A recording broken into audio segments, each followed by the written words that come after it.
The husband and his childhood sweetheart were deeply in love. After 2 years of entanglement, I chose to let go and fled the country with the child in my womb. 5 years later, I was diagnosed with terminal cancer. Upon learning that my ex-husband and his childhood sweetheart had never married, I sent the baby back to the country before my death. The day after I died, baby finally arrived at the gates of the Carter mansion, after drifting with me for 5 years. This was the first time he had seen such a luxurious home. The butler noticed the somewhat uneasy child. Baby handed the letter I had prepared in advance to the butler. I stated baby's identity in the letter, hoping that the Carters would take him in out of consideration for their bloodline. In fact, even if I hadn't mentioned it, anyone who saw baby would immediately recognize him as a child of the Carter family, because he looks so much like Chandler. However, the butler didn't dare to bring baby inside on his own authority. Instead, he prepared some pastries and water for him, gently comforting him and asking him to wait a little longer. Baby was very obedient and didn't ask why, sitting quietly at the door, eating the cake in small bites. I knew why the butler didn't let baby in. Back then, I practically fled from the Carter family. Before I boarded the plane, I heard that Chandler was furious. The whole city was searching for my whereabouts. Logically, the butler could have simply kicked baby out directly. No one knew whether Chandler would take his anger out on the child when he saw him later. I am very grateful that he gave baby this opportunity. All I can do now is keep praying that Chandler will take baby in for the sake of old times. I crouched down beside baby in my soul form. Not long after, a car arrived and stopped at the gate. The person who came was Chandler. He was dressed in a silver gray suit, with a handsome face, but his demeanor was as cold as a demon. I suddenly understood why so many women from wealthy families were eager to marry Chandler. Beyond the vast legacy of the Carter family spanning a century, it was more about Chandler's own aloofness that made people want to tear down his facade and see him succumb for their sake. However, after living with him as a married couple for 2 years, I only wanted to escape as far as possible. He was too heartless, and I no longer held any hope of becoming his exception. But I hope baby can. Chandler noticed baby at the door and looked at the butler with a questioning gaze. The butler respectfully explained the situation in detail and handed over the letter I had prepared. Chandler skimmed through the letter quickly,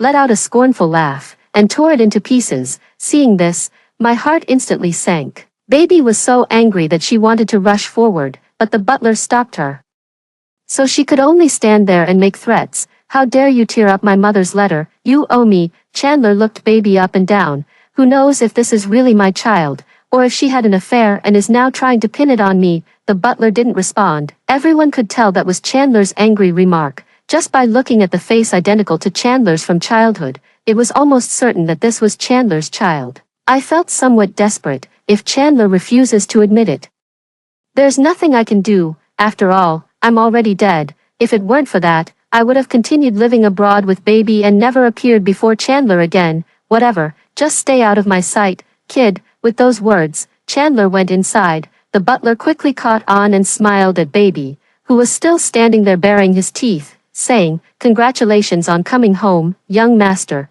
Chandler took baby in. This good news made my soul feel lighter and float higher than usual. The butler immediately arranged for the servants to tidy up a room and prepared a change of clothes for baby. The exhaustion from the past 2 days of travel made baby fall asleep as soon as her head hit the pillow. Watching baby's lips pout unconsciously as she breathed through her mouth, I instinctively wanted to press them shut, but I froze when my hand passed right through baby's body. I casually withdrew my hand, said goodnight to him, and then left the room. Chandler went straight into the study after entering the house. I thought he still had some company matters to deal with and sighed at how he remained such a workaholic. Little did I know that when I went in, I would find him arranging for someone to investigate my information, the person you couldn't find in 5 years of searching. Today you can just send me a child directly. What exactly have you been investigating? He gripped the phone, veins bulging on his hand, his tone extremely hostile. Trace the origins of this child. I'm giving you 3 days to find Mia for me. If you can't find her, none of you will keep your jobs. I was surprised to learn that he had been sending people to look for me all these 5 years. However, my departure had been orchestrated and assisted by the Smith family, and I had deliberately chosen to live under an assumed name in a relatively remote city abroad. Although the Smith family's background is not as deep as the Carter family's, it's not that easy to find someone they want to hide. Moreover, given Chandler's personality, he wouldn't make a big fuss about searching, Just as Chandler hung up the phone, another call came in immediately. It was Kevin, Chandler's childhood friend. He is a carefree and playful person, a true prodigal son. I heard you have a child today, and he's already 5 years old, even over the phone. The other person's schadenfreude was palpable. I never expected the great Carter to be so wild, daring to have a child behind the Carter family's back and even letting them show up at your doorstep. Mia, Chandler gritted his teeth. It's this woman. No, it really is your child. I thought it was someone trying to scam you. It's mine. I suppose she was pregnant when she left back then. After hiding for 5 years, she couldn't hold back any longer. Does she think she can use the child to soften my heart? So I'll lower my head and beg her to come back and continue being Mrs. Carter. Chandler sneered repeatedly. This time, if she dares to show up, I will make sure she pays the price for trying to fool me. The ferocity in Chandler's eyes made me instinctively take a few steps back. My heart, which I thought had long grown numb, now felt as if it were being tightly squeezed by an invisible hand, suffocating me. It turns out he still resents me so much. Fortunately, I am already dead. I hope this news will bring him some comfort then. How did Chandler and I end up in such a situation? Perhaps the first step was wrong from the very beginning. As an illegitimate daughter of the Smith family, I should never have gotten involved with the only son of the Carter family. Chandler and Bella, the heiress of the Smith family, grew up together as childhood sweethearts. Bella is as cool and distant as the bright white moon, a skilled pianist who has received praise from masters, and is a renowned goddess in their social circle. Everyone thought that if Chandler were to marry, Bella would undoubtedly be the best choice, yet Chandler made no move to take the next step, not even an engagement. The Smith family grew anxious. Their family was in decline and desperately needed to cling to the Carter family's influential tree, driven by ambition. They even went so far as to drug Chandler's drink at a banquet and then send their precious daughter, Bella, to his private lounge, attempting to force the situation. The Carter family held old-fashioned and traditional views, still adhering to the principles of the older generation. In this way, Bella becoming Mrs. Carter was a done deal. The Smith family had a clever plan, but they took one step too many. With many wealthy and influential families at the banquet, they took the opportunity to drug me as well, intending to use my body to win over a wealthy businessman and maximize the value of my identity as an illegitimate daughter. I sobered up in time and escaped the room, but when the drug took effect, I accidentally stumbled into Chandler's room. The Smith family had deliberately sent the bodyguards away to ensure things went smoothly, but they never expected it would work to my advantage. By the time they arrived with Bella, all they could hear was my tearful, pleading voice begging for mercy. Afterwards, they accused me of doing anything to climb the social ladder. Bella also pretended to be heartbroken. The Carter family indeed had strict traditions. No matter how unwilling Chandler was, under the pressure from his elders, he had no choice but to reluctantly marry me. I was despised and ridiculed by everyone in the circle, and the title of Mrs. Carter became my biggest stain, but none of this was my intention. I refused to marry, stating that I didn't need Chandler to take responsibility, as this was not my doing at all. Mrs. Smith slapped me to cut me off, pointing at me with her long, manicured red nails, warning me that as an illegitimate child, marrying Chandler was a blessing I had earned from a past life, and obediently waiting for the wedding was my best destiny. But there wasn't even a wedding. We just picked a random day to register the marriage, and I moved into the Carter family. I thought the Smith family, as my maternal family, would at least offer some support. I never expected that the purpose of making me marry into the family was to give Bella more opportunities to get close to Chandler. As my nominal sister, Bella always subtly belittles me in front of Chandler to highlight her own nobility and innocence. At first, I thought she resented me for using tricks to marry Chandler. After all, by all accounts, she was the one most likely to take that position. Once, after she saw the jewelry Chandler had prepared for me to meet the Carter family elders over the weekend, she burst into a rage. She claimed that position was hers, questioned why I was in that room, and said I should be serving old men. Only then did I realize that she resented the fact that it wasn't her who had used tactics to climb the social ladder. I told Chandler the truth, attempting to set everything back on track. Chandler listened without looking up, continuing to handle the documents. Mia, people should know when to be content. I've given you enough, and I don't understand why you keep targeting Bella again and again. You used underhanded methods yourself, and now you're trying to shift the blame onto others. He paused, looked up and stared straight at me, his eyes filled with unmistakable disgust. You are really disgusting. From then on, I never explained anything again. Let them curse if they want to curse. Let Bella approach Chandler if she wants to, at least Mrs. Carter can ensure she has enough to eat and wear, waiting for Chandler and Bella to get married.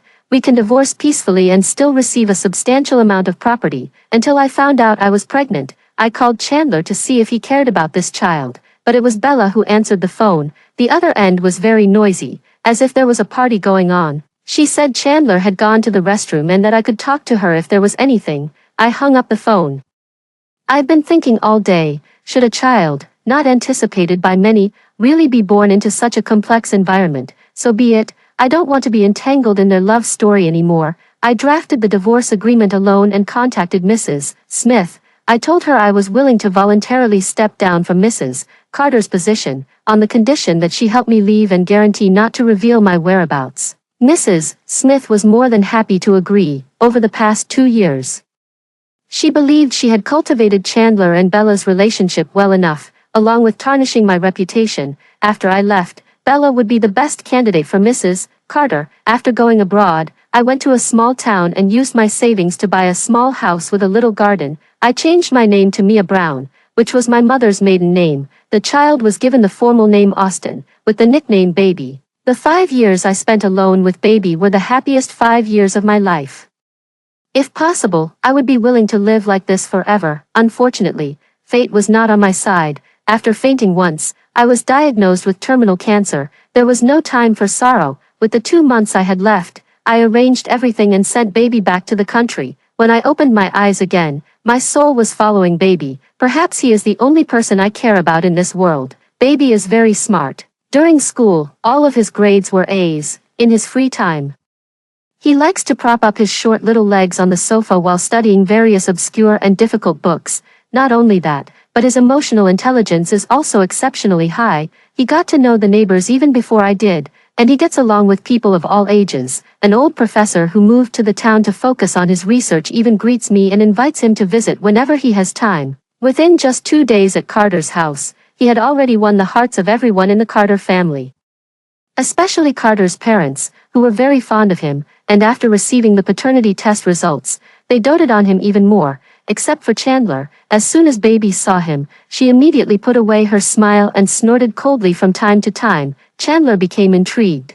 Although he hasn't been home much these past 2 days, the butler usually reports everything that happens at home in detail. He knew how clever this little brat was, often putting on a pitiful act in front of the Carter family elders as if no one cared for him. From time to time, he would mention how difficult life was for him and me abroad, and after gaining others' sympathy, he would stubbornly insist that it was fine. He would actively tidy up his room, go ask the maid if she needed any help, and in a childish voice, insist that he could manage, only to trip and fall shortly after. This would earn him the maid's sympathy, and he wouldn't have to do anything at all. However, the moment he encountered Chandler, he would immediately drop that ingratiating demeanor and become all claws and teeth, like a startled kitten with its fur standing on end. Chandler knew that Baby hated him, and he was curious about it. Why do you hate me so much? You know I'm the master of this house, and provoking me won't do you any good. Baby was surprised that Chandler didn't just walk away this time and instead asked him such a question. He didn't retract his defensive posture and cautiously replied, "So what? You bullied Mom and even tore up her letter. You don't like Mom at all, and I don't like you either. You're a bad person. Even though you know doing this might very well make me kick you out, Grandma won't let you do that. She'll scold you. What does scolding matter? I'm her son. She'll forgive me in the end." Chandler raised an eyebrow. "Is this your goal in trying to please them? Is this what Mia taught you?" He let out a meaningful, ambiguous laugh. Baby hurried to explain. "It's not Mom's fault. I did it myself. No need to rush to explain. This kind of tactic is indeed Mia's usual trick. Use less of these little games in the future. If Mia wants to come back, let her do it on her own merit. Don't use you as a stepping stone for everything. As a mother, she is truly unqualified." Baby's eyes reddened with anger. "Shut up, go away. I won't allow you to speak about Mom like that." I'm not at all surprised that Chandler said that. He has always thought of me that way. Ever since I accidentally stumbled into his room, I've been labeled as scheming. Every move I make carries some ulterior meaning. He was the same, his baseless distrust gradually wearing away my enthusiasm.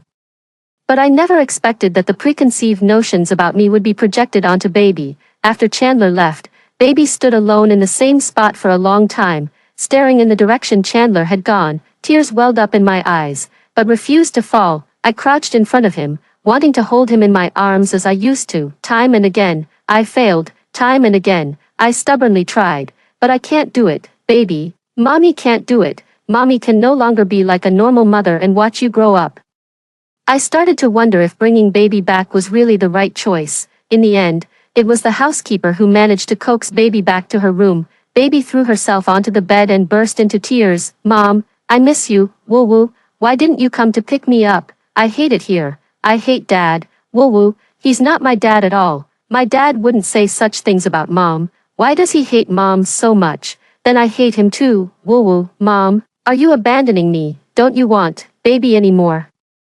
After returning to the country, baby had always been putting on a strong front, but at that very moment, he completely broke down. Perhaps deep down, he still held some hope for Chandler as a father. That's why he was so heartbroken by Chandler's words. Baby cried while talking, either saying Chandler was a bad person or saying he missed me. I sat beside him, responding sentence by sentence. Yes, he is a bad person, of course. Baby is so well behaved. How could mommy not want you?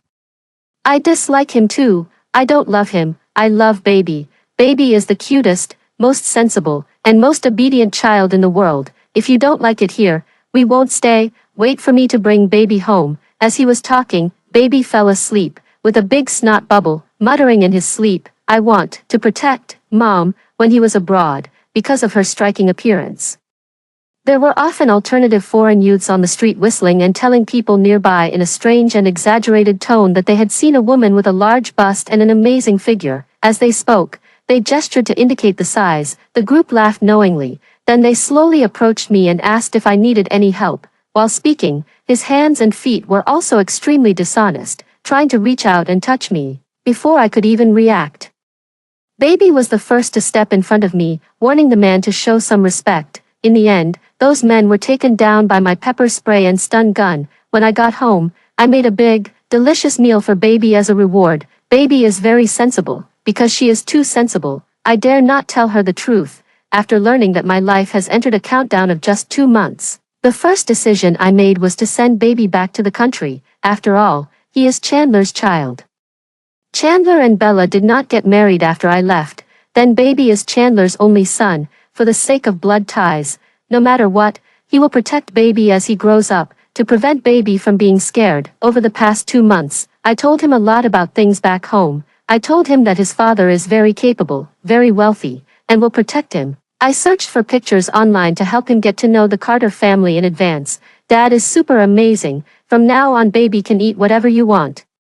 Isn't Mom coming with baby? I was silent for a moment, quickly wiped away the tears that had welled up in the corners of my eyes, then looked up as if nothing had happened and said with a smile, of course Mom will come back. It's just that Mom still has things to take care of here. Once Mom is done, I'll come find baby. Okay, great. Mom is super amazing too. Dad is not as amazing as Mom no matter how great he is. Not long after sending baby away, the condition rapidly worsened.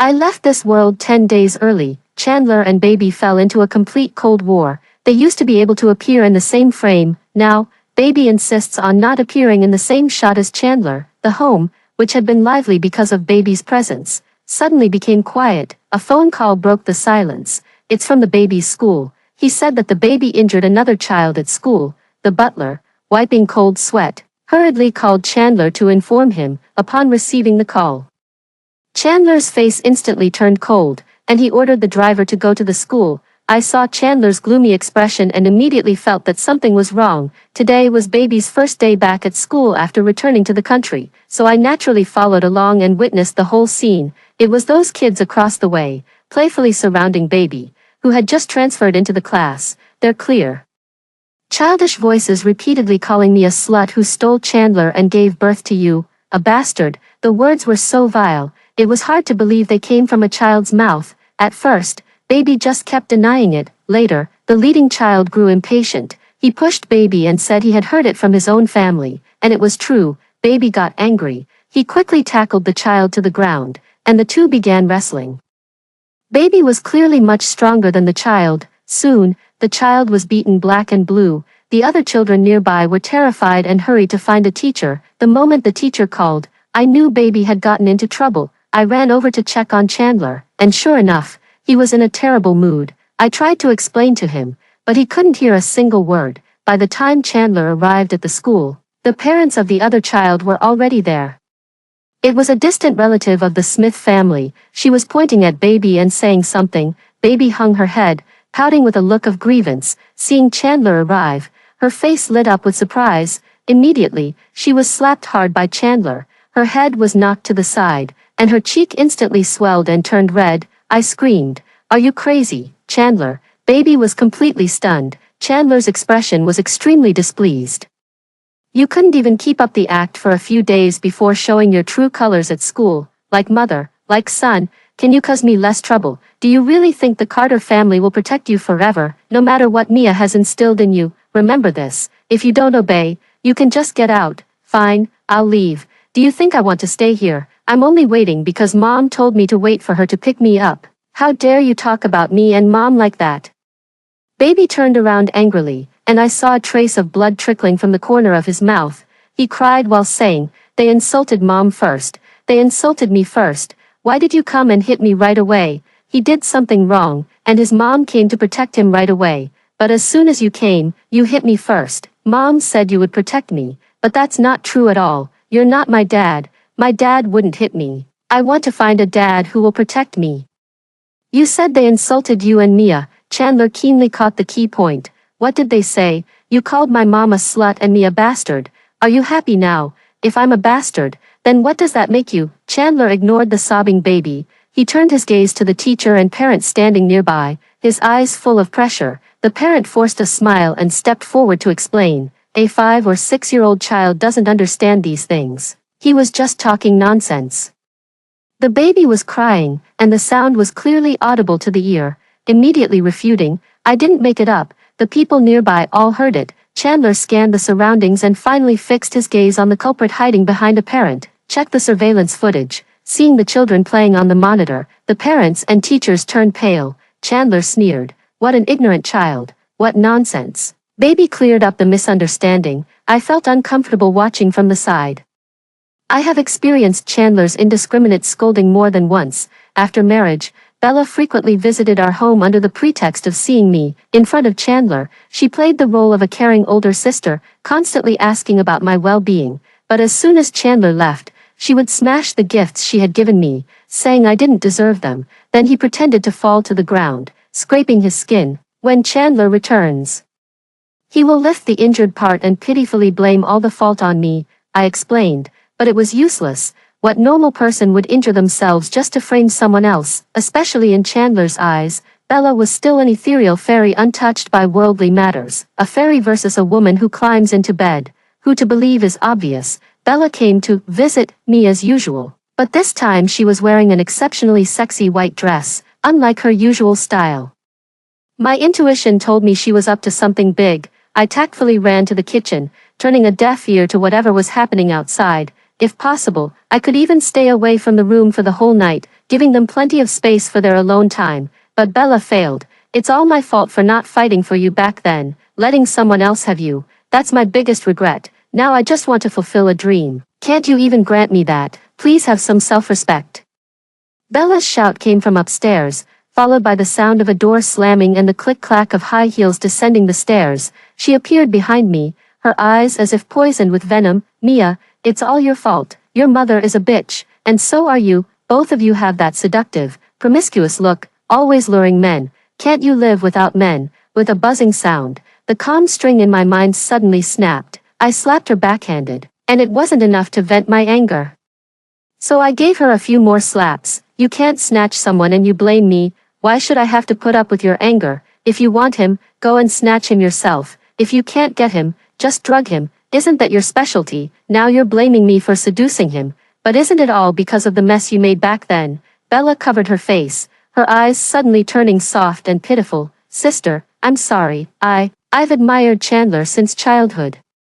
And I never expected you to step in between us. It's just hard for me to accept. I hope hitting me will make you feel better." She closed her eyes, like a lamb willingly offering itself as a sacrifice. I knew Chandler had arrived, but I held on to the principle of taking advantage whenever possible. Following Bella's posture, I was just about to strike. A hand grabbed me. "It's Chandler."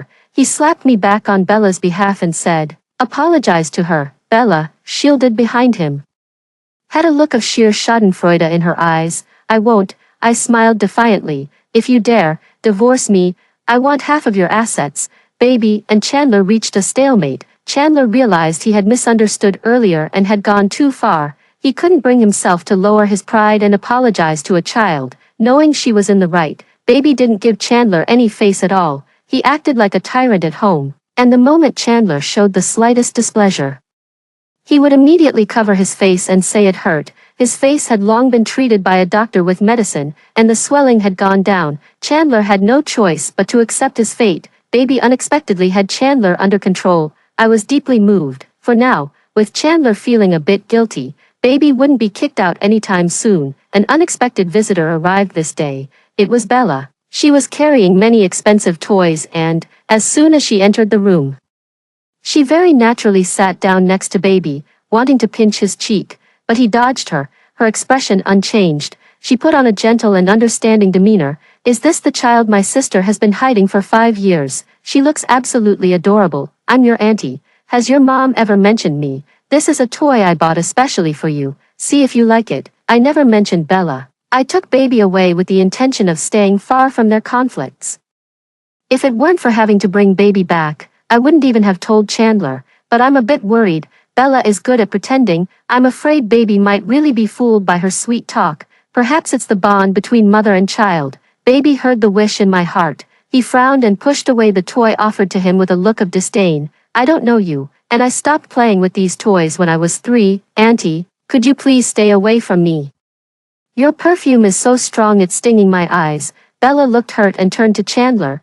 How could he be like that? Chandler, who was sitting nearby reading a newspaper, coughed when he saw this.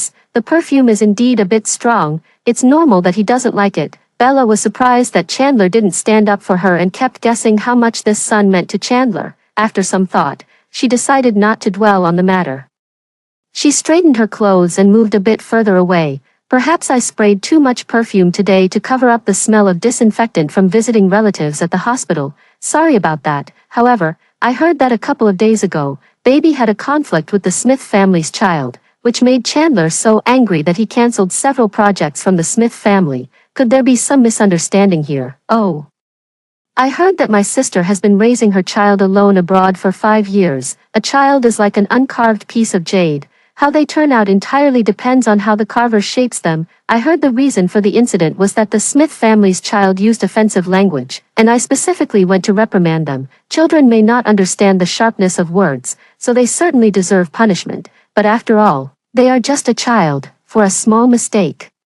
They were beaten so badly they ended up in the hospital and were even forced to drop out of school. How much trauma must that have caused? Bella is truly Bella. With just a few words of, "I heard," they casually glossed over their children's mistakes, subtly blaming Baby for being too harsh, and even insinuated that I might have instigated it. If it were me, I'd probably stubbornly refuse to explain or admit any wrongdoing. But she was dealing with Baby, someone who holds grudges even more than I do. Before Chandler could say anything, Baby spoke up. "Auntie, are you saying that it's fine for the Smith children to insult me, but I can't retaliate? Does that mean you don't consider me a part of the Smith family too?"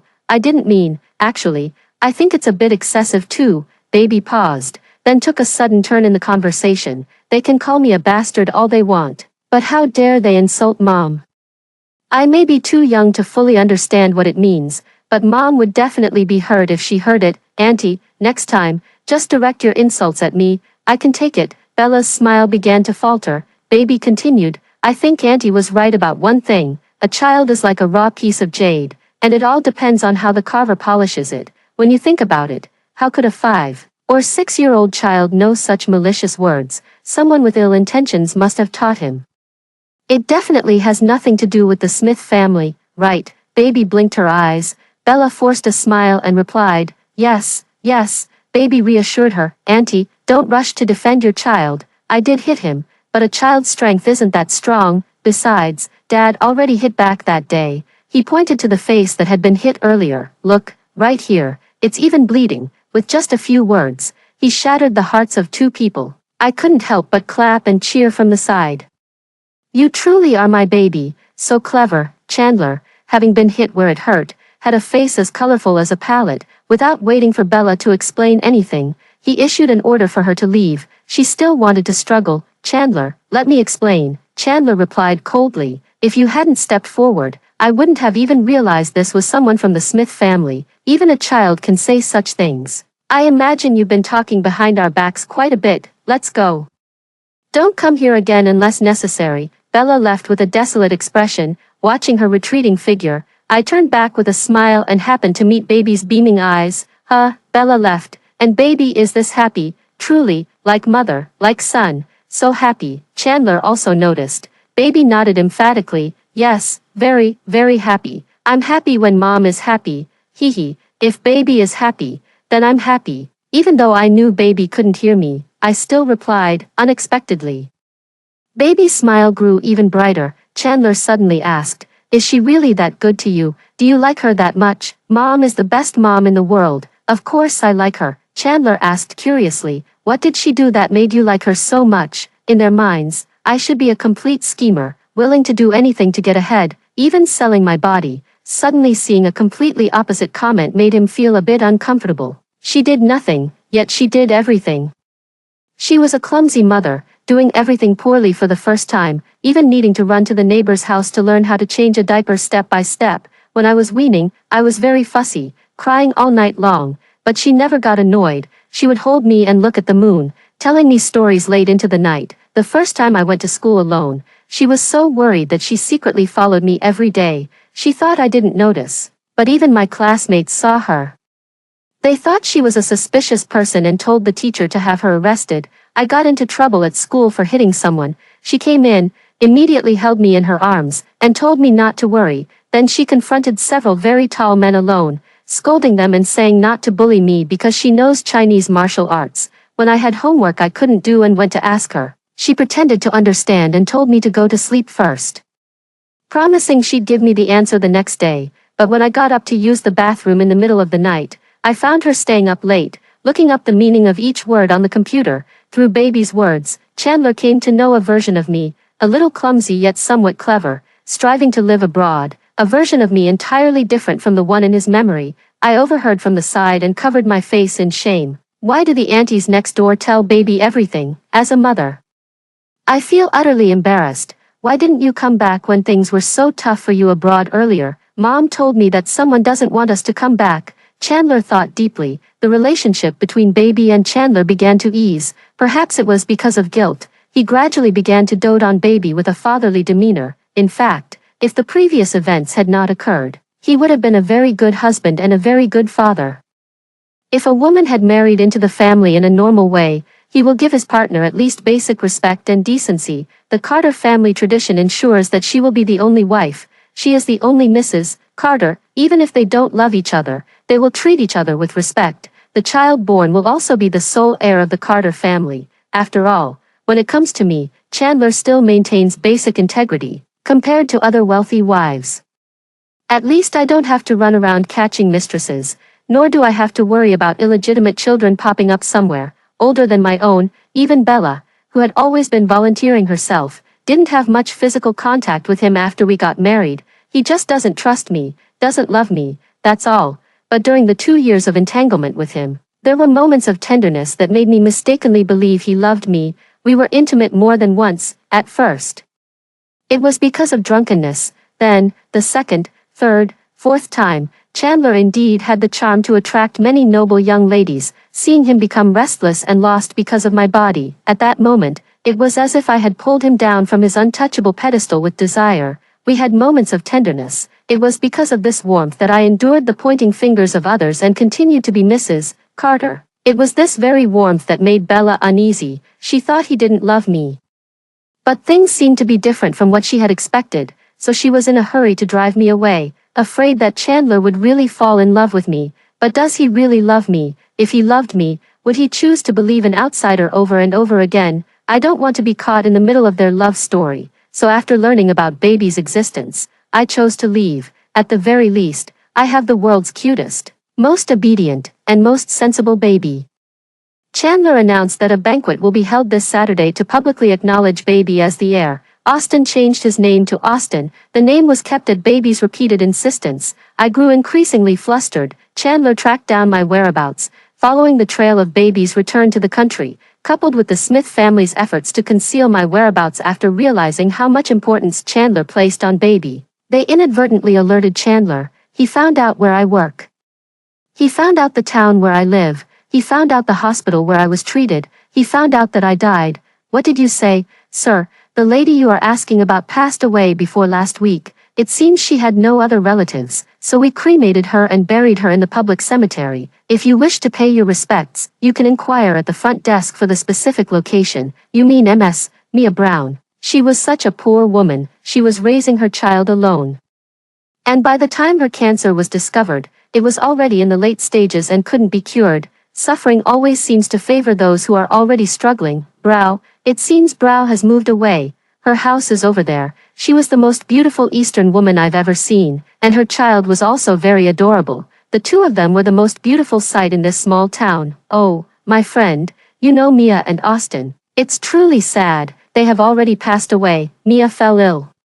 And before she died, she entrusted me with a task. Since you knew her and are her compatriots, I think it would be more appropriate for you to complete this task. Chandler fell silent after hearing his subordinate's report. He locked himself in his study and smoked all night. Early the next morning, when he opened the door, I suddenly felt he had aged. His eyes were filled with deep exhaustion. Many white hairs suddenly appeared out of nowhere. It was as silent as an elderly person in their twilight years. The banquet to announce Baby's identity proceeded as scheduled. I am very happy, as this signifies that Baby's status is unshakable. He was acknowledged by the Carter family. I excitedly circled around the baby, chattering non-stop. You must study even harder from now on. Don't let the Carter family collapse. Only by earning more money can you secure your future without worries. Be careful of the Smith family. They're really nasty. Don't pay them any attention in the future. As we were talking, I caught a glimpse of Mrs. Smith sneaking around out of the corner of my eye. Taking advantage of the crowd, I slowly moved away, looking in her direction. My heart skipped a beat. Isn't that Chandler's lounge? I thought about it and decided to follow her, just in time to see her slipping something into Chandler's drink. Repeating the same old trick, Bella walked in. She took off her clothes one by one and lay down naked on Chandler's bed. Mom, is this really going to work? She hesitated a bit. Last time we did this, Mia got scolded so badly, and Chandler was absolutely furious. Mrs. Smith patted her chest. Trust me, I've lived for so many years. What Chandler did wasn't really anger. It was more like frustration with his own obsession. Men are all like that. As long as you make them happy, they'll remember your kindness. Look at that girl Mia. Wasn't it just because of her body that she managed to charm Chandler so much he couldn't even look at anyone else? Luckily, she left on her own, and I used some tricks to make sure she never comes back. Otherwise, how would it be your turn? The last sentence made Bella determined. She shrank back and obediently waited for Chandler. I accidentally overheard a big secret. It turns out that my death also had Mrs. Smith's involvement, but the doctor told me I have terminal cancer. No. Something must be wrong. My thoughts are a tangled mess. Footsteps were heard outside the door. Bella shyly swallowed the aphrodisiac that Mrs. Smith had prepared for her. Soon, she realized something was wrong. The door opened, and the room was brightly lit by camera flashes. Bella's face on the bed instantly turned deathly pale. It was Chandler and several media reporters around him. Bella and Mrs. Smith were arrested. Along with their past actions, everything was exposed. The wealthy businessman from back then came forward to testify, claiming that Mrs. Smith had promised to offer me to him, but when he arrived at the room, I was nowhere to be found. As a result, he took the opportunity to extort a large sum of money from Mrs. Smith. The servant revealed the list of items Mrs. Smith had purchased on the black market, which detailed various types of aphrodisiacs she had bought. The Carter residence's butler also presented the surveillance footage, which clearly showed Bella staging the incident herself and then framing others. Bella screamed, begging them not to watch, and broke down in tears. Her image as a goddess in the entertainment industry completely collapsed. The person Mrs. Smith planted by my side admitted that it was Mrs. Smith who gave her the carcinogenic mineral, under the pretense of gifting it to me. I know that person, she is a good friend from work. She told me that her husband had polished a beautiful stone and gave it to me as a decorative piece. I thought it was indeed beautiful and kept it on my desk at work. Little did I know that this would become the source of my cancer, the true cause of my death. Mrs. Smith was convicted of intentional homicide with solid evidence and sentenced to life imprisonment, although Bella's actions did not constitute a crime. Her reputation was already ruined. Moreover, the Smith family, under Chandler's deliberate suppression, was on the verge of bankruptcy. It is likely that her future days will not be easy. All of this was uncovered by Chandler after he learned of my death. He uncovered the truth and avenged me. He also felt deeply ashamed upon learning the truth. He was the greatest driving force that pushed me toward death. Baby looked at him, who was depressed all day long, and murmured, "Mom, would this make you happy? The bad people have been punished. When will you come back?" Baby, Chandler kept it well hidden. He didn't tell Baby that I had already passed away. Instead, on Baby's 6th birthday, he gave the gift I had prepared in advance. It was a little brown bear. I often liked to decorate the house with small items that looked warm and cute. I have prepared birthday gifts for Baby from ages 6 to 18. One for each year. My plan is to tell Baby the truth when they turn 18. Until then, I will do my best to maintain the lie that I am still alive. After a few days of feeling down, Chandler pulled himself together again. He became even more of a workaholic than before, working from sunrise to sunset, except for the time spent teaching Baby. He almost never left his computer, even for sleep and meals. Baby also became exceptionally driven. He is too outstanding, yet I am very worried. I'm afraid he might become a workaholic like Chandler, cold and unapproachable. Once, he and Chandler were on their way to a banquet when they were stopped by a disheveled, crazy woman. It wasn't until the bodyguard subdued her that they recognized her as Bella. After her defeat at the Smith family, she became the first to be sent out to repay the debt as a sacrifice. I heard he was a pot-bellied nouveau riche with a fierce wife at home. Her beauty made her quite popular with the nouveau riche, which provoked his wife's displeasure. The wife arranged for someone to abort the child in her womb, and from then on, she became somewhat deranged. The nouveau riche was also unwilling to take care of her. She became a homeless woman. Chandler's eyes were cold and ruthless as he ordered the bodyguards to throw her out. Before leaving, Bella kept shouting, "I am Mrs. Carter." I couldn't help but sigh. Time flies. At 18, Baby had already grown into a graceful young man, shining even brighter than Chandler did back in the day. At the banquet, I presented the last gift I had prepared. It was a blessed jade pendant I had obtained from a temple and a letter. After reading the letter, Baby calmly folded it and tucked it into his pocket. If it weren't for the slight trembling of his hand, I would have truly believed he had long forgotten me. But it's about time. I should go, now that Baby has grown up. The last trace of my lingering attachment in this world is gone. My body gradually dissipates. Just before completely disappearing, I hear the butler shouting, "The master has passed away." Side story, Chandler's chapter. My biggest regret is that I never told Mia I loved her. She died without ever knowing that I loved her. This unspoken love cost 2 lives. One is her, one is me. I was surprised to see her when I learned that the Smith family had acknowledged an illegitimate daughter. She is beautiful, more beautiful than anyone else. She always hides in the corner, quietly observing everything. Like a cat, although I am the only child of the Carter family, I know that sibling rivalry is common in wealthy families. As an illegitimate child, it was only natural for her to be bullied, but I still felt a bit reluctant to see her pretty face get dirty. I stepped in to help her and told Mrs. Smith that I didn't like such behavior. I hope she will have a better life in the future. I never expected that she would set her sights on me. I'm not interested in women.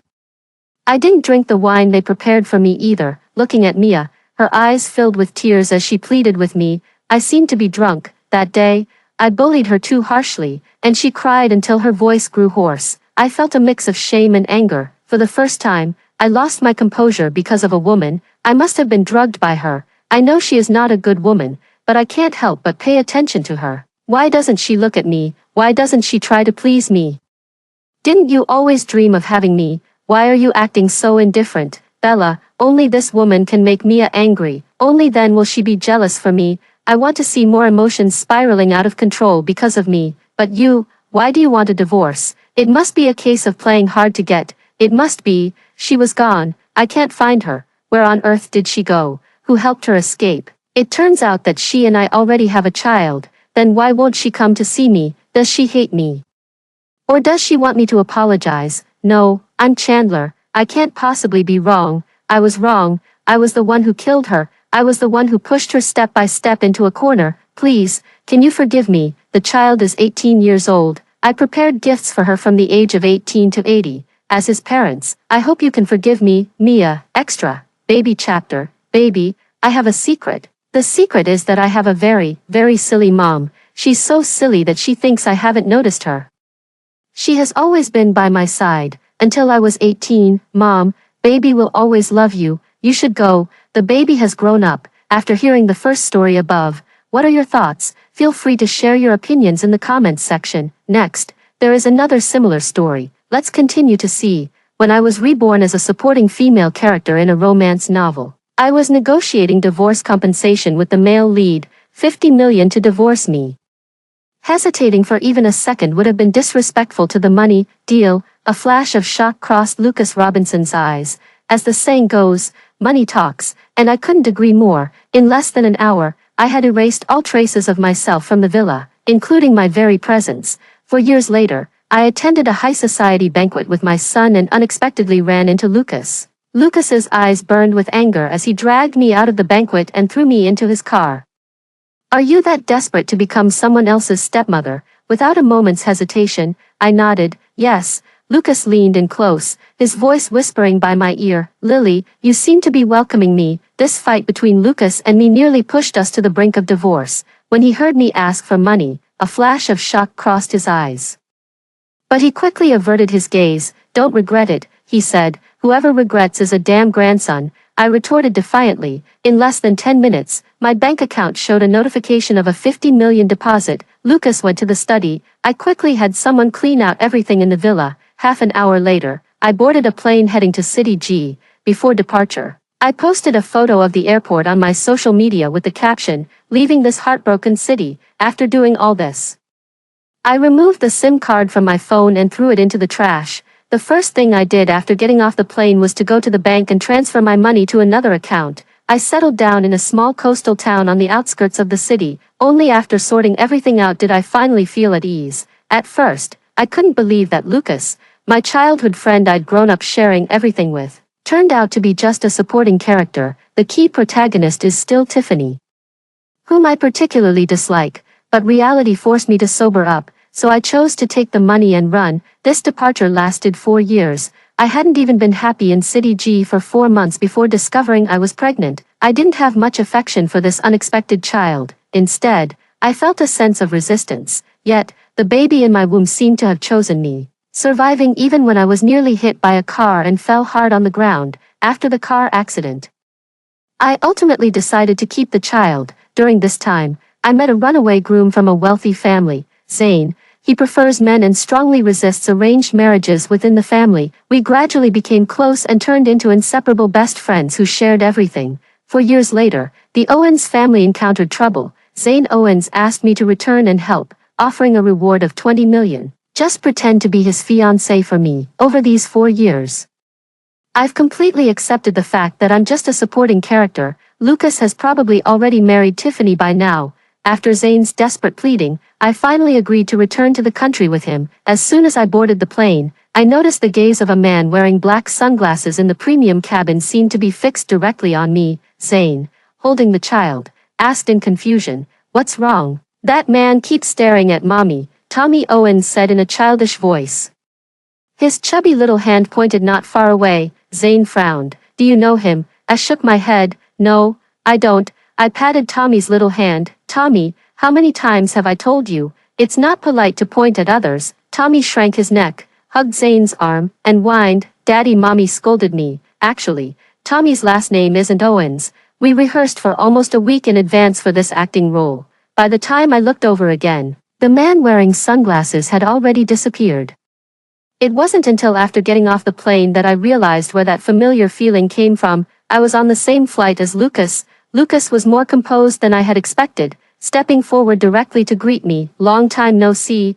"Ah, long time no see. This is my husband, Zane, and this is ex-husband," Lucas interjected before I could finish. As soon as the words left his mouth, he reached out and pinched Tommy's cheek. "Hello there, little guy, your son." Zane nodded and patted Tommy's head. Tommy, say hello to Uncle. Hello, Uncle. The moment Tommy spoke, Lucas took off his sunglasses. Wow, Uncle, you're so handsome. I've seen you online. As soon as Tommy finished speaking, the four fell silent, mainly because Mr. Lucas is so popular. I often see you trending. Zane spoke up. Our car's here, so we'll head off first. Goodbye, Uncle. I gave Lucas a slight nod. Only after putting some distance between us did I slowly let out a sigh. Are you really that afraid of him? I chuckled. If you're not scared, why the hell are your hands shaking? Both Zane and I were terrified of Lucas. Just his aura alone was enough to scare the life out of us. Tommy, on the other hand, remained completely calm, raising his little hand. He piped up in a childish voice. I'm not scared. That uncle doesn't seem like a bad person. Zane shot me a look. Damn, the power of blood ties. I shrugged my shoulders, expressing helplessness. For convenience. Zane and I lived in the same building, he on the 17th floor, me on the 16th. He helped me carry Tommy home. There's a limit on this card, but take it for now to spend. So much. You've struck it rich. Zane scratched his head. Well, there's just one tiny little thing left. I need a small favor from you. No way. I refused outright. Looking at his sly expression, I immediately sensed something was off. Without another word, she immediately tried to close the door. Zane reacted swiftly, sticking his foot in to block it. Lily, aren't we good sisters anymore? Can't we work this out? No. Zane's expression shifted. I'll pay more. I'll add 2 million. I stopped my hand from closing the door. What is it? At next week's banquet, help me keep an eye on Frank's expressions. Frank is Zane's nominal older brother, the adopted son of Zane's uncle, and the two share no blood relation. Almost no one knows that the two of them once had a fleeting romantic affair. Frank. Why does this name sound so familiar? Zane clasped his hands together. Can you please help me out? I raised my hand, just about to tell him to leave, when he suddenly said, fine, 5 million it is. Tisk, money sure makes you impressive. Zane and I have been frequently trending on social media since returning to China. Fortunately, the journalists had some conscience and blurred Tommy's face. On the evening of the banquet, Zane and I showed up with Tommy. The entire banquet was exceptionally lively. It was also my first formal introduction to that man named Frank. Frank's face showed no emotion. Miss Sarah, long time no see. I paused, scanning through my thoughts. This seems to be my first time meeting Frank. Zane watched from afar, wishing he could bore a hole through the back of Frank's head with his gaze. Miss Sarah, it seems the important people have short memories. We met briefly at your wedding with President G, Frank said calmly. I froze for a moment. Mr. Frank has an excellent memory. Uncle, do you dislike my mom? Tommy suddenly spoke up. He stared at Frank with a guarded expression. He paused, cleared his throat. Is he Zane's child? I nodded. Doesn't look like him. I was about to speak when Zane eagerly caught up. Mr. Frank, you're being overly confident, acting as if you know me so well. Daddy, Tommy cooed, reaching out toward Zane. He picked him up and gently pinched Tommy's cheek. Good job. Protecting mommy. Frank's face darkened. What are you talking about? Lucas's voice was cool and deep. Perhaps it was the bond of blood, but Tommy became especially excited the moment he saw Lucas, uncle with sunglasses. Tommy spoke up first. Anyone who didn't know would think he must be President G's child. Frank joked half seriously. I didn't stop Lucas from hugging him. Tommy looked extremely happy. Zane and I exchanged glances. Mr. Frank, you must be joking. Tommy is only 3.5 years old. I deliberately shaved half a year off Tommy's actual age. Lucas looked at me with a probing gaze. After some small talk, Zane carried Tommy to the restroom. Only Lucas and I were left, staring at each other. He asked, is he really your child? I replied, Tommy is my adopted son. I can't have children. Lucas, don't you remember? When Lucas and I first got married, we went to the hospital for a checkup, and the diagnosis came back that I couldn't conceive. Later, Lucas and I went to see a traditional Chinese medicine doctor. After half a year of recuperation, there was still no sign of a child, but we ended up getting divorced first. Before we could speak, Tiffany appeared before everyone in a red dress. Lucas, why didn't you wait for me before coming? Her tone carried a hint of coquettishness. Her gaze froze when she looked at me. Sarah, long time no see. Tiffany was the protagonist of this world. She stepped forward and hugged me, overjoyed. Long time no see. Where have you been all these years? We couldn't find you anywhere.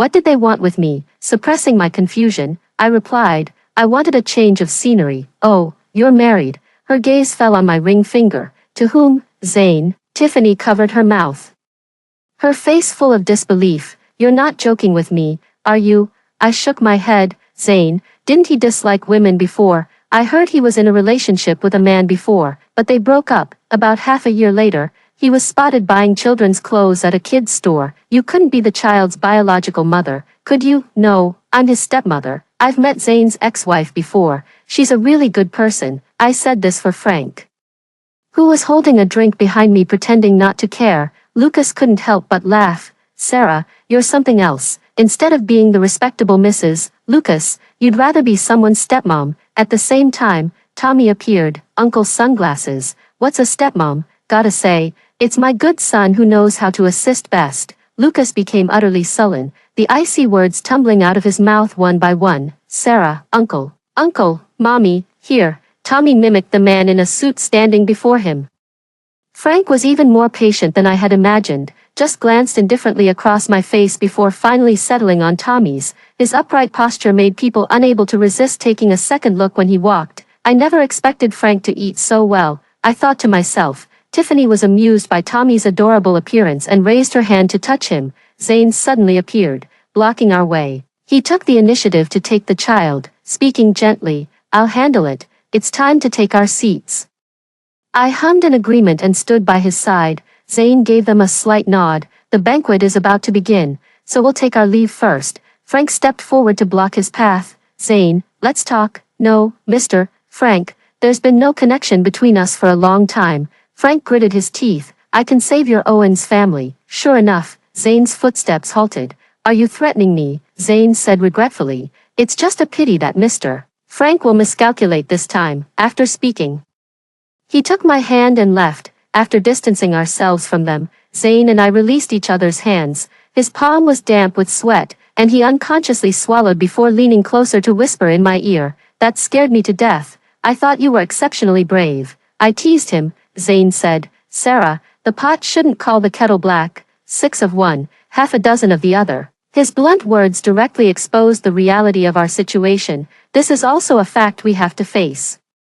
I lifted my eyes and gave him a light glare. Granny, we've already come this far. Don't leave me alone now. Our son, cradled in Zane's arms, found it amusing and immediately imitated, saying in a sweet, childish voice, Don't leave me, I'm so pitiful. Suddenly, we all burst into laughter, yet this very scene was caught by Frank and Lucas, who were just about to approach. The banquet officially began. As the crowd gradually took their seats, Lucas walked past me with an air of composure, the pad of his index finger deliberately brushing against the back of my neck. He knew perfectly well that my neck was a sensitive spot. Lucas was absolutely doing it on purpose. What's wrong? Are you okay? Zane noticed my odd expression and pulled his chair closer. Tommy sat on his lap, blinking his moist eyes as he stared at me. I didn't even dare to look at the man in front of me, giving Zane a reassuring glance. It's fine. This banquet was also Zane's first since returning to the country.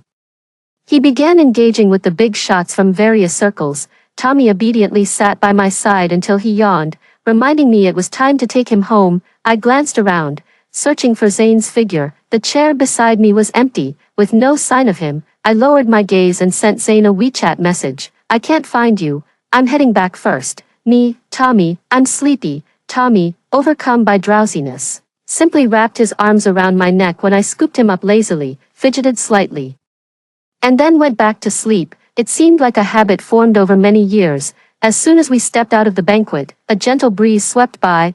I was just about to drape the coat I had brought with me over him. At first glance, a black peaked lapel suit jacket was draped over Tommy's back. I knew all too well who owned this $1,000,000 garment. I pushed it aside with my hand. Sarah, I'll take you both back. Lucas seemed to have mellowed over the years. I was being so willful, not giving him any face in front of outsiders. Yet he didn't get angry. Instead, he forced an awkward smile at me. No need, we've already called a car, I said bluntly. Lucas didn't take offense either and followed beside me. It's hard to get a taxi here. Even if you can hail one, it'll take half an hour to arrive.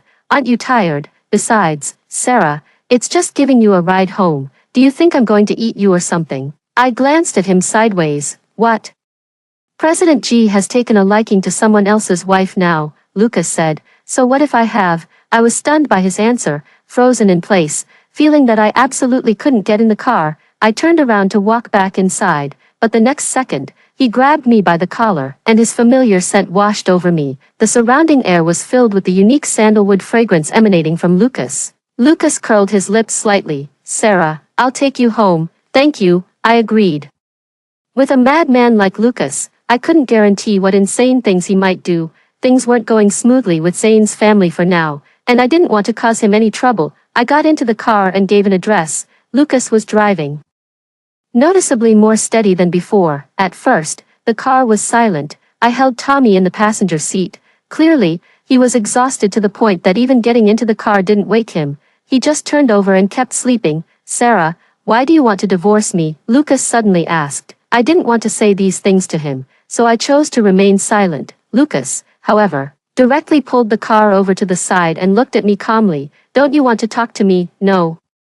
I sighed helplessly and said, Lucas, just let me go. We're no longer from the same world, and besides, everyone has moved on with their own lives. We should accept our fate. Lucas frowned. I said, drive, or let us get out of the car. Lucas restarted the car. After a short while, Lucas's phone rang. Tiffany called him, and he tapped his Bluetooth headset twice to answer. Although Tiffany spoke softly, my sharp ears could still clearly hear what she was saying. She said, Lucas, are you home yet?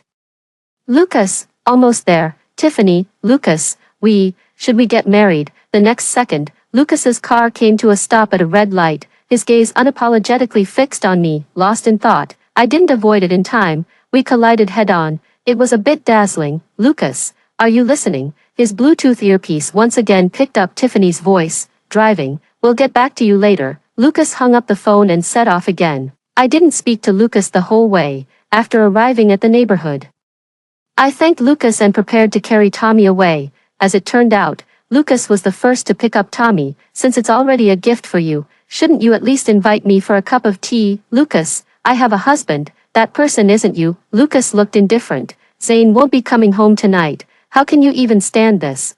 Of course I can. He's rich, handsome, and gives us money. Why can't we put up with it? Lucas pondered thoughtfully. I'm also handsome, wealthy, and considerate. You should be with me. I immediately refused. No way. Give me the child. I'll go up by myself. I reached out my hand, but Lucas completely ignored me and walked into the neighborhood, saying, lead the way. Damn it, who the hell wants to take him along? Arriving at the doorstep, I couldn't help but feel a headache coming on. Lucas, don't embarrass me. Lucas's brow twitched slightly as he handed the child back to me. I'll watch you go inside.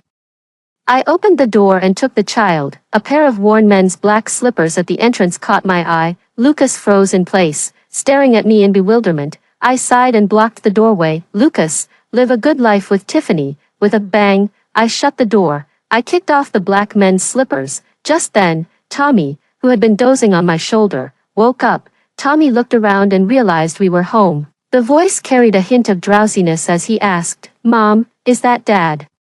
Despite being only 4 years old, Tommy was more mature and sensible than his peers. I softly hummed in agreement and gently touched his forehead. Still sleepy, Tommy shook his head and tightened his grip around my arm. Mommy, why can't I meet Daddy? Can I tell Daddy my last name is G? I said with a serious expression. No, Tommy, you mustn't disturb Daddy's new life. Understand? If you go, Mommy won't be able to stay with you. All along, I felt guilty about Tommy missing out on paternal love, but there's nothing I can do about it, because apart from staying away from him to minimize the harm he causes me, I'm powerless. I kissed Tommy's forehead and said, it's all Mommy's fault for being useless. Tommy pursed his lips. I want to be with Mom. The next day, as Lucas had anticipated, Zane didn't return home. When he came to see me, the conspicuous red marks on his neck made it obvious what had happened. Especially since he deliberately wore a high-collared shirt. I can't even bear to look. I stopped him from entering. Zane's pupils trembled in shock. You didn't bring Lucas back, did you? We agreed. Until the plan succeeds, we absolutely can't let the cat out of the bag. Listening to his urgent words, I couldn't help but roll my eyes. Zane, look at that red mark on your neck. Even concealer can't hide it. He scratched his head and smiled awkwardly. Guess I can only blame the product for being subpar. Tommy was watching TV in the living room, and I called out, "Tommy, Mom's going out for a bit, open the door yourself when I come back, don't open the door for anyone, and stay home like a good boy." Tommy responded in his sweet, childish voice, "Okay." After closing the door, I went downstairs with Zane. "Did you get back together with Frank?" Zane shook his head. "No." I let out an, "Oh, young people really know how to have fun, Zane." "Did you take Lucas home with you last night?" Me, "No, Zane. I saw the shoes at your doorway." I shot him a sideways glare. Suddenly, he realized and sincerely praised, "Sarah, you're so smart. I know Lucas too well, even better than I know myself. If it weren't for Tiffany, we would most likely be living happily together." Zane advised me, "Since you both still have feelings for each other, why not get back together?" I smiled bitterly, raising my eyes to look ahead. I can't win. Just like all those years, I had clearly hinted to Lucas countless times that I was in City G, yet I waited and waited, hoped time and again, but Lucas never appeared. Perhaps time had already begun to erode his memory, or more likely, because Tiffany had successfully taken my place. Zane opened his mouth, wanting to speak. I asked, "What about you? You've already slept with Frank, and you still don't plan to ask him for help." Zane's gaze wavered.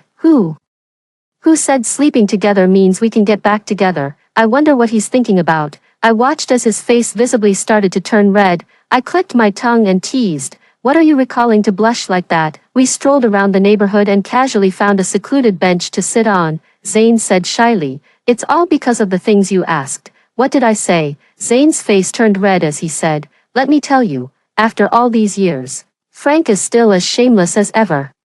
Last night, he forced me to reconcile with him. When I refused, he said if we did it a few more times, I'd agree." Zane rubbed his waist, his hand lazily resting on the bench behind me. Just 3 hours later, Zane and I were trending on social media. Hashtag Owen's family group's young master returns with wife and child. Hashtag. In the photo, Zane was holding the child, and I stood by his side. Behind us, there was also Lucas wearing sunglasses looking in our direction. At the same time, the topic occupying the second spot on the trending list was, hashtag Robinson family group marries James heiress. Hashtag. Within an hour, Zane's phone was flooded with calls. My sudden appearance also sparked curiosity among friends for a while. Lucas's brother, Leo, sent me a message, "You're back in the country." Me, "Yeah."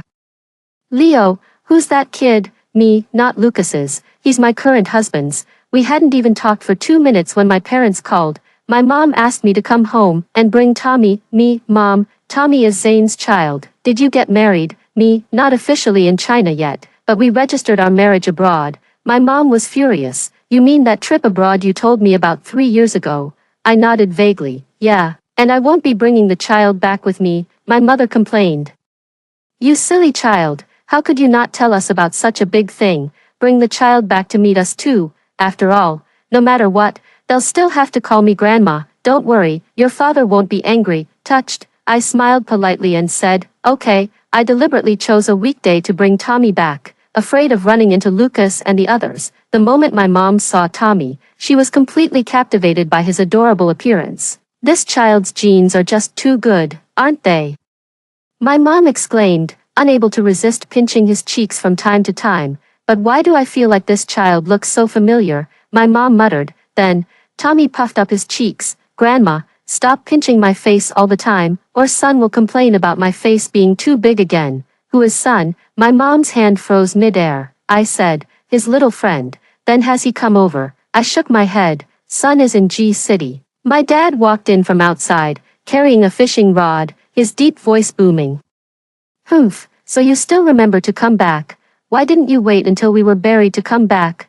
"Hi, Grandpa," Tommy called out to him in a sweet, childish voice, toddling over excitedly. Glancing down at the bucket my dad was holding, he pointed at it excitedly and said, "Wow, Mom, look at the big fish. It's huge." Grandpa is just Tommy's greatest hero. So amazing. My dad was so flattered that his anger dissipated, and he said proudly, "Come on, Grandpa will take you fishing." Tommy clapped his hands in delight, fiddling with the straps of his overalls. "Grandpa is awesome." My dad, praised once again, blushed and said, "Little one, keep up." Just as my mom was about to stop them, I held her back and said, "Never mind, let Tommy help me cheer Dad up." I followed my mother through the door. "Lily, if you ask me, Why don't you and that Owens family's young master have another child of your own? My mother asked me seriously. Mom, that's enough. Having experience in this lifetime is already plenty, but after all, he's not your biological child either. I didn't want to discuss this topic with her. What are we having for dinner tonight? Your dad's catch of the day. Not that my mom would personally cook it. Bring Zane back to meet us when you have time. Me, I was just worried you and Dad were still angry. My mom sighed. If we'd known you and Lucas weren't compatible, we wouldn't have pressured you into marriage back then. We weren't meant to be. At home, Zane called me. He said the company was a bit busy and couldn't pick us up in the evening. Then focus on your work first. Good luck. Zane on the other end of the line seemed very busy and quickly hung up. During these 4 years, I called home regularly except for not returning. Sometimes when I missed them, I would call once a week. The reason my parents were angry was that I didn't even come home for the new year, and as soon as I returned, I ended up becoming a stepmother. The bedroom's decor remained exactly the same as it was many years ago. I lay in bed, drowsiness washing over me, and soon fell asleep. In my dream, I encountered Lucas. Why won't this guy leave me alone? He even shows up when I'm trying to sleep. The scene shifted, and I followed Lucas into his office. In the spacious office, there was actually a hidden compartment. Lucas seemed unable to see me. No matter how many times I called his name, he never responded to me, so I openly followed him to a hidden compartment. When Lucas flipped the wall switch, the lights suddenly illuminated. I was stunned by the sight before me. The walls were covered with portraits of me. There were images from childhood to adulthood, even photos of Lucas and me together, and on the table were the most recent photographs. Lucas in the dream looked deeply distressed. He sat casually on the floor, his back turned to me, caressing a photograph. The person in the photo was me holding Tommy at the airport, with Zane photoshopped out. As I slowly moved closer, Lucas's tears suddenly fell, landing on the photograph. I suddenly woke up, clutching my chest and gasping for breath. My body trembled uncontrollably. After a long while, I finally calmed down and helplessly rubbed my forehead. What kind of nightmare was that? I actually saw Lucas crying. In my memory, even when I snatched his favorite toy as a child, Lucas never cried. This dream was too cruel, making me unable to resist the urge to comfort him. A series of knocks came from the door. Mommy, Tommy's childish voice called out. Mommy, open the door, please. It's your little baby. Me, oh my little baby. How can you be so adorable? Hearing my mom's doting voice, I knew she had been completely won over by him at that moment. Tommy is exceptionally good at acting cute. I opened the door, crouched down, and rubbed Tommy's head. What's wrong, sweetheart? Grandpa asked me to call you for dinner. Grandma brought me up. My mom frowned. Why are you all sweaty? It's nothing. I just had a nightmare. I bent down to pick up Tommy and went downstairs. Today we're eating big fishy fish, caught while fishing with Grandpa the invincible superhero. He often excitedly describes to me the scene of going fishing with my dad today, waving his hands animatedly. But in the blink of an eye, I noticed Tommy's clothes had been changed. I didn't even have time to frown. My dad coughed and explained, well, it was my fault. I accidentally let Tommy slip into the water. As he said this, my dad didn't dare to raise his head. My mom was just about to scold my dad. Tommy, it's okay if you can swim, I said. Tommy pouted and replied, yeah, Grandpa's fine. He patted his chest. It's just that Grandpa got too nervous. So he gave me a bath and even found some uncle's clothes for me to wear. I froze for a moment and looked down at him. What uncle's clothes? At that moment, I realized Tommy's clothes looked strangely familiar. Isn't this Lucas's old outfit from childhood? I asked. Dad, did you take him to see Lucas's parents? No, I ran into old G while fishing, so we fished together. My dad's voice grew softer and softer. Tommy sensed my anger and cooed at me. Oh, the most beautiful mommy in the world. Please don't be mad at me, okay? I promise I'll stay by Grandpa's side next time, whatever. We were bound to meet sooner or later. Fortunately, Tommy doesn't look like us. It's fine. How are Uncle Lucas and the others doing health-wise? Seeing that I wasn't angry, my dad also relaxed. They're doing great. Not long after you left, Lucas took over the company completely, so he's been free with nothing to do. He keeps inviting me to go fishing whenever he can. Those two have gone fishing crazy. My mother said disdainfully, that's enough, go wash your hands and eat. Just as we sat down at the table, the doorbell rang. The servant opened the door and ushered the guest in. Master, madam, It's the second young master of the Robinson family. I froze. Suddenly remembering that Lucas had a younger brother who was 4 years his junior, just graduated this year. He seems to have studied abroad, but I forgot exactly where. Uncle, auntie, long time no see. My parents were also pleasantly surprised. Looking at the impressive Jack, going home, Jack nodded and called out to me, sis, sis. I replied, long time no see. Jack put down the gifts in his hand. These are some local specialties I brought for you. Seeing the clearly marked place of production, I couldn't help but freeze, thinking about how I deceived my parents by secretly marrying Zane abroad. But then again, Jack probably wouldn't be bored enough to investigate this matter. Tommy blinked his round eyes at him. I gave them a brief introduction. This is my son, Tommy. Tommy, say hello to Uncle. Tommy obediently said, hello, Uncle. Because of Jack's arrival, an extra chair was added to the dining table. My mom greeted. These are just some home-style dishes, don't mind them, Xiao Lu. Not at all. It's been so long since I've had Lucy's cooking, I've missed it terribly. To show his sincerity, he deliberately ate a large piece of pork. Tommy sat in his baby chair, imitating Jack's movements and took a big bite, only for the meat to fly off, nearly landing in Jack's bowl. Everyone was amused by the scene. Jack suddenly remarked, Tommy, you're so adorable, quite similar to how my brother was when he was little. Hearing his words, I almost choked on my food. Sis, don't you think it looks like him? I explained to him that Tommy wasn't his biological child. After dinner, I carried Tommy to see Jack off. It was really just a short walk, and I didn't feel like moving much, but I had to put on a show. Watching Jack go out, I was just about to carry Tommy back inside. Then I suddenly heard Jack call out to me, sis, where did you live before? I answered truthfully, City G. Jack nodded. That's a pretty good place. Judging by his expression, he seemed to be reminiscing and carefully evaluating. Have you been there? Jack nodded. I attended training camp there during high school. I was stunned. If he hadn't just mentioned it, I would have completely forgotten that Jack was a sports program student. It's normal to have trained there before. I pretended to be nonchalant. What a coincidence. Jack gave me a creepy smile. Sis, I'll head back first. Tommy said, goodbye, Uncle. Back home, I pretended to casually inquire about Jack. From my parents, I learned that Jack had switched from being a sports student to a medical student. Tommy was born in G City, but Jack studied abroad, so it shouldn't be such a coincidence. To avoid raising suspicions among the Robinson family, the next day, I used the excuse of not having any clean clothes to change into and took Tommy home. Along the way, Tommy excitedly called Son in G City using his smartwatch for kids, most of the time. Tommy was the one chattering away, while Son responded sparingly. As soon as I got home, Zane called. He asked me to bring Tommy back to the Owens house that evening, taking money to handle matters. That was only natural, but I didn't expect Lucas to be here too. Leaving now would cause trouble. I glared at Zane, who didn't even dare to look me in the eye. When no one was paying attention, he secretly made a please gesture at me. Once seated, I learned that Lucas was an investor in the Owens family.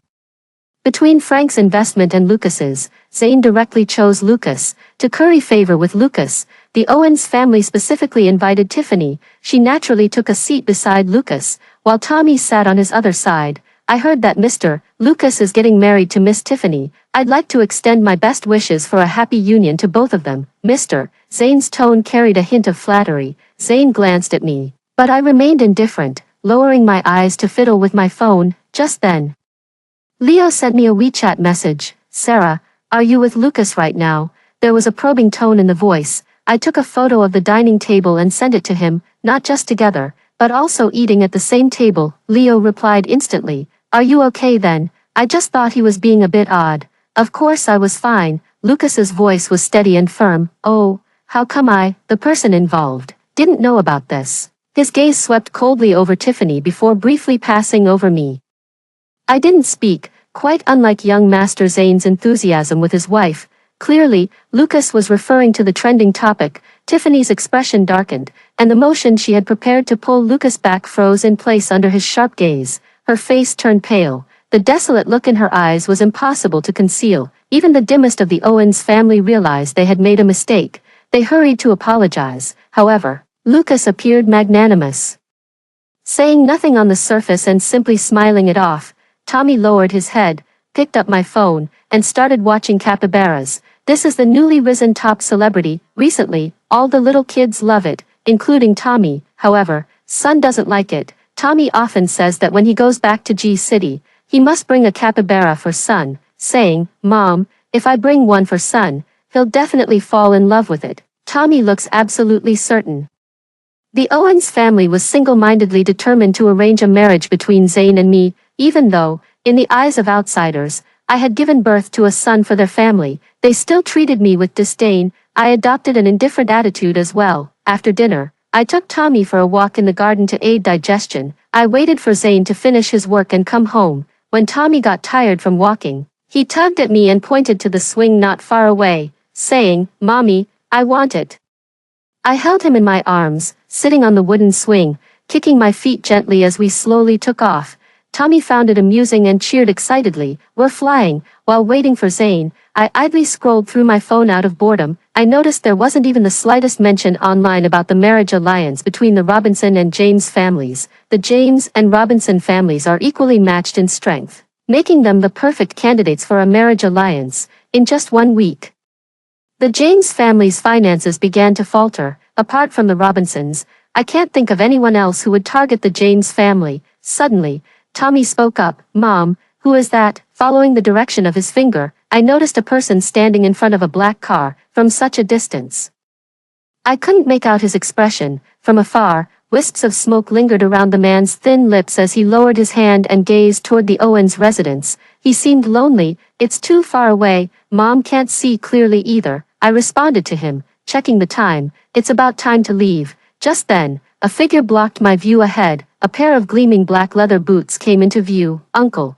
Tommy called out obediently to Lucas. Holding Tommy, I instinctively took a step back. Lucas, with his well-defined knuckles, bent down and tugged the swing's rope, pulling it toward himself. The moment I raised my hand, I saw the scars on his wrist. "Lucas, what happened to your hand?" The words slipped out almost instinctively. Frowning, I pushed him away with one hand and stood up. "How can you be so careless with your own body?" Lucas lowered his head and chuckled. "Sarah, are you concerned about me? What's the harm in Tommy calling you uncle and showing some concern?"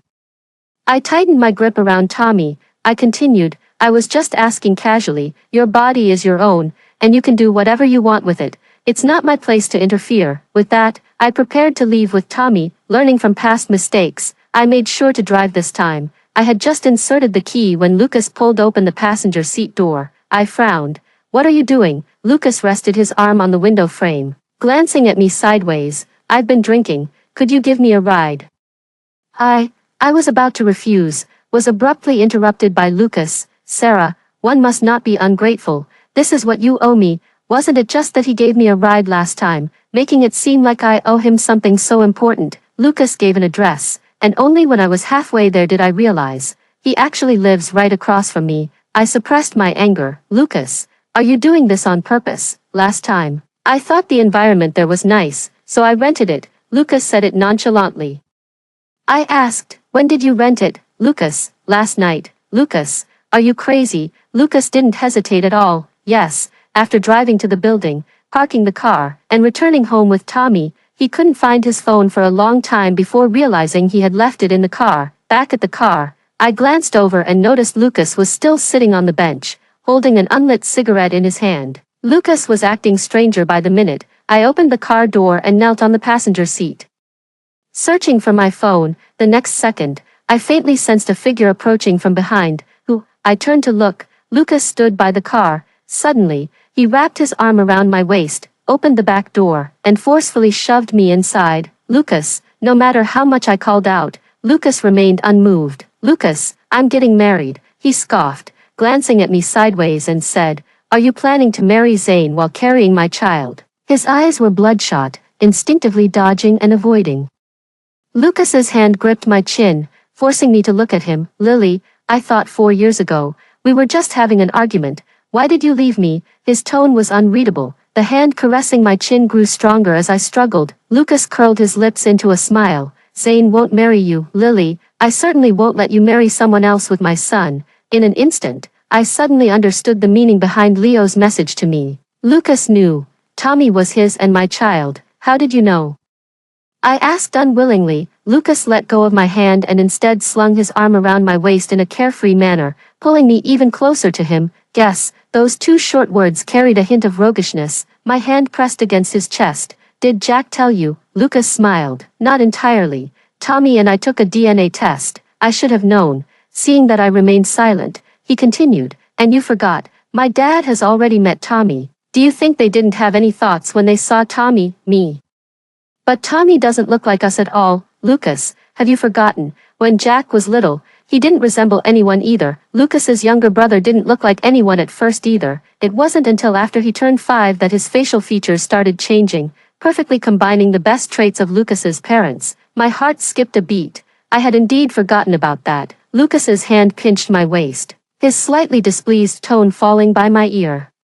I haven't settled the score with you yet. Why is my importance the same as others? I was left speechless by Lucas's words. Nothing happened between me and Tiffany, Lucas unexpectedly explained. I paused. What does that have to do with me? Lucas chuckled, his long arm pulling me in tightly until my face was pressed against his chest. Sarah, I love you, forever. My heart softened the moment Lucas said those words. I asked, don't you mind that I lived with Zane?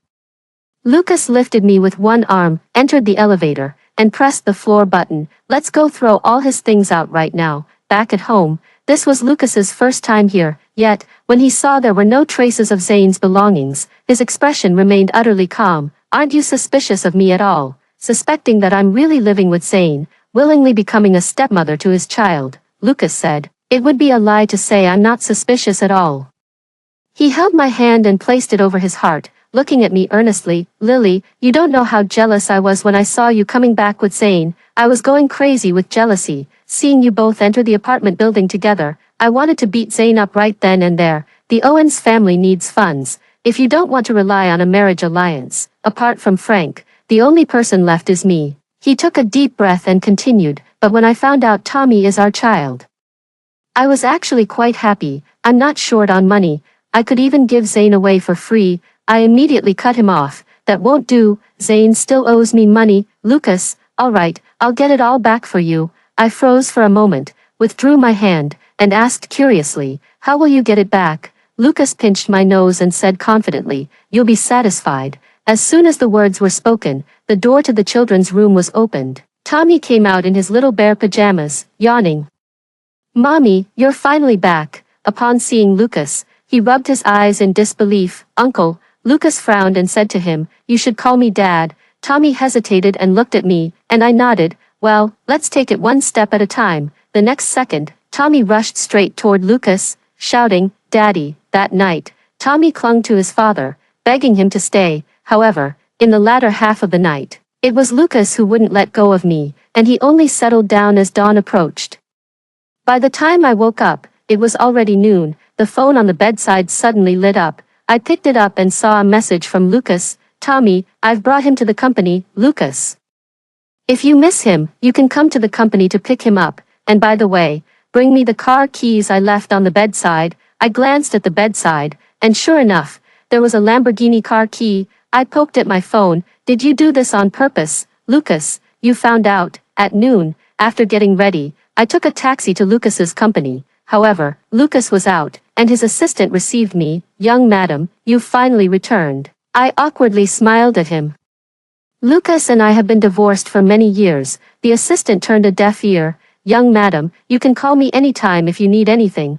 Tommy was taken away by Lucas. I was alone in the vast office, looking at the office backdrop. I suddenly recalled that image in my mind, just wanted to give it a try. Behind Lucas's office chair, I knocked on the wall and indeed discovered it was hollow inside. Isn't this a bit too realistic? Following the memory in my mind, I moved aside a book on the shelf. Revealing the switch, I pressed it in delight. The hidden compartment's door opened. I stepped inside and turned on the light switch. The interior design is exactly the same as in my dream. Desk, bed, bathroom, even the walk-in closet is here. Nothing missing. I opened the window slightly, letting the light stream in and fall onto the bed. Reflected in a photo was an image of me holding 2-year-old Tommy while playing in the sand. My eyes flickered. And I finally found a black leather diary on the bedside table. Upon opening it, I discovered it was densely filled with records of every little detail about Lucas and me. A low, hoarse voice came from behind, Lily. The next second, Lucas hugged me from behind, resting his head on my shoulder. I'm sorry. When did you find out about Tiffany? I asked, my voice trembling. Lucas held my wrist, revealing those scars again. I asked, does it hurt? Lucas said, it doesn't hurt, Lily, don't cry. I'm not in pain anymore. From the day after you left, I knew Tiffany was a strategist with financial resources comparable to the Robinson family, Lucas said. I heard that Tiffany and the system talking. They want to erase my memory, and I'm scared. I'm so scared. But I'm even more afraid they'll hurt you. Lucas sat on the edge of the bed and pulled me onto his lap. He kissed my forehead and said, Lily, don't worry. I'll definitely protect you. Lily, don't leave me. So how did you get that scar on your hand? I asked. He said, Tiffany bought a drug through the system task that could make me forget you. I was afraid of forgetting, so I built this secret room. Whenever I had time, I would write things down, but for a while, I forgot about you, couldn't remember anything, so I tried to make a cut here to open it up. Instantly, my eyes reddened, and I slapped Lucas's chest. Are you stupid? Lucas wiped away my tears, still comforting me. Lily.